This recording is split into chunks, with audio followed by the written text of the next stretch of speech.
नमस्कार। दुनिया में आपने शादियों के लिए बिचौलियों के बारे में सुना होगा, जमीन जायदाद की डीलिंग पर कमीशन सुना होगा, लेकिन क्या कभी दो देशों के बीच युद्ध रुकवाने के बदले किसी देश को ब्रोकरेज फीस या कमीशन मांगते देखा है? जी हाँ, कंगाली की कगार पर खड़े पाकिस्तान ने इंटरनेशनल बेइज्जती का एक नया रिकॉर्ड बना दिया है। अमेरिका और ईरान के बीच मध्यस्थता यानी बातचीत कराने के बदले पाकिस्तान ने वॉशिंगटन से 10 अरब डॉलर यानी करीब 90,000 करोड़ रुपए की भीख मांगी है। पाकिस्तान इसे अपनी सर्विस की कीमतें बता रहा है, लेकिन पूरी दुनिया इसे इस्लामाबाद का नया भीख मांगने का तरीका कह रही है। आखिर ये पूरा मामला है क्या, इसको समझाते हैं आपको। पाकिस्तानी वित्त मंत्री मोहम्मद औरंगजेब भारी भरकम उम्मीदें लेकर वॉशिंगटन पहुंचे। वहां उन्होंने अमेरिकी वित्त मंत्री स्कॉट बेसेंट के सामने एक अनोखा कटोरा फैला दिया।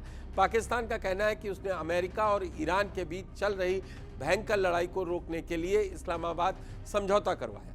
पाकिस्तानी सेना प्रमुख जनरल आसिम मुनीर ने इस युद्ध विराम को कराने में दिन रात एक कर दिए। इसलिए अब अमेरिका पाकिस्तान को 5 साल के लिए 10 अरब डॉलर का आपातकालीन पैकेज दे।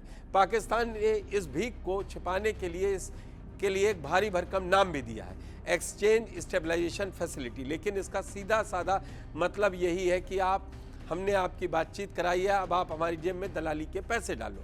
अब सवाल यह है, पाकिस्तान को इतनी बड़ी अंतर्राष्ट्रीय थू-थू करवाने की जरूरत क्यों पड़ी?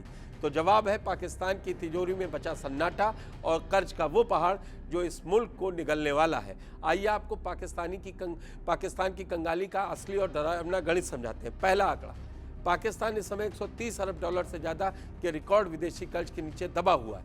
दूसरा आंकड़ा, इस मुल्क की हालत यह है कि आज पाकिस्तान का हर बच्चा पैदा होते ही करीब 3 लाख पाकिस्तानी रुपए का कर्जदार होता है। तीसरा और सबसे खतरनाक आंकड़ा, पाकिस्तान को अगले 1 साल के भीतर करीब 26 अरब डॉलर का विदेशी कर्ज चुकाना है, लेकिन उसकी खुद की तिजोरी में इसके आधे पैसे भी नहीं है। पाकिस्तान इस वक्त IMF के 7 अरब डॉलर के बेल आउट प्रोग्राम की कड़क शर्तों के बीच सांसें ले रहा है। वहाँ बिजली पेट्रोल के दाम आम जनता की पहुंच से बाहर है।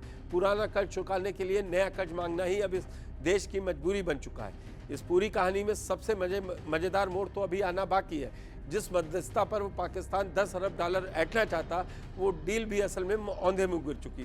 पाकिस्तान ने जो इस्लामाबाद समझौता करवाया था वो महज 1 महीने में ही टूट गया और ईरान और अमेरिका बीच एक बार फिर से मिसाइल और ड्रोन चल रहे हैं। यानी पाकिस्तान की मध्यस्थता फ्लॉप रही और उसका आलम यह है कि इस समय दोनों देशों के बीच फिर से हवाई हमले, ड्रोन, मिसाइलें चल रही हैं। यानी पाकिस्तानी मध्यस्थता सुपर फ्लॉप रही। लेकिन ढिठाई का लेवल देखिए, डील फेल होने के बाद भी पाकिस्तान अमेरिका से कह रहा है कि काम भले ना हुआ हो, लेकिन हमारे 10 अरब डॉलर निकालो।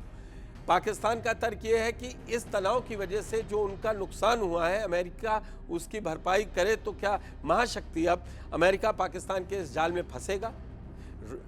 न्यूज़ एजेंसी की रिपोर्ट्स के मुताबिक अमेरिका के नए ट्रंप प्रशासन ने इस 10 अरब डॉलर के प्रस्ताव पर तुरंत कोई हामी नहीं भरी है, लेकिन वॉशिंगटन इस पर केवल विचार कर रहा है। और हम सब जानते हैं कि ट्रंप पाकिस्तान की ऐसी हरकतों और मुफ्तखोरी के कितने सख्त खिलाफ रहे हैं। ऐसे में पाकिस्तान की इस ब्रोकरेज डिप्लोमेसी को वॉशिंगटन से भाव मिलना नामुमकिन है। साफ है कि आतंकवाद के नाम पर मिलने वाली अमेरिकी फंडिंग बंद होने के बाद पाकिस्तान अब जियोपॉलिटिकल ब्लैकमेलिंग के नए पैतरे आजमा रहा है। कभी चीन के आगे घुटने टेकना, कभी सऊदी के सामने झोली फैलाना और अमेरिका ईरान की दुश्मनी में अपनी दलाली का कटोरा बीच में ले आना।